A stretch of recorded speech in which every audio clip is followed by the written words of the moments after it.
तहज्जुद की नमाज की नीयत सुन्नत है या नफिल? सुन्नत है।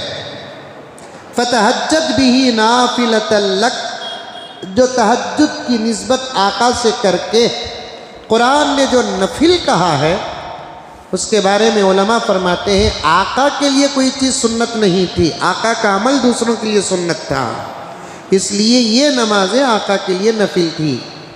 बाज़ रिवायात में तहज्जुद और चाश की नमाज आका के लिए वाजिब थी। समझ में खुसूसियात में से दाखिल है, लेकिन हमारे लिए तहज्जुद की नमाज क्या है? सुन्नत है। अरे रे रे रे रे, शादी के बाद अगर बीवी अलग घर का मुतालबा करे तो क्या वो जायज़ है? माशाअल्लाह, ये सवाल नहीं है, मुज़म्मिल साहब को अटकाने का प्लान नहीं है।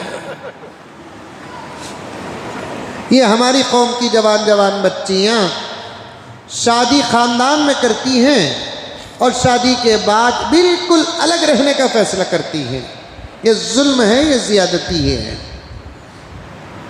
सास ससुरे के साथ रहना, सास ससुरे को भी बहुत अच्छा सलूक उस बच्ची के साथ बहू के साथ करना और बहू भी सास ससुरे के साथ अच्छा सलूक करना, अलग घर की नहीं सोचना।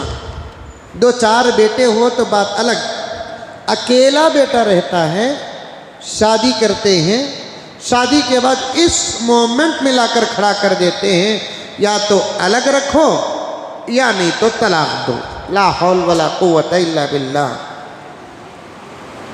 अब वो जो माँ बाप बच्चे को पाले पोसे जवान बनाया, शादी के लायक बनाया, अब इस माँ बाप की उम्र अब मुख्तसर रह जाती है।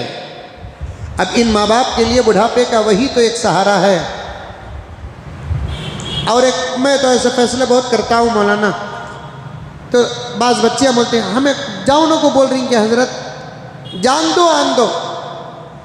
जाने आने से मसले हल नहीं होते। अचानक कुछ वाक़या घर के अंदर पेश आए और बेटा ना रहे तो फिर होगा क्या?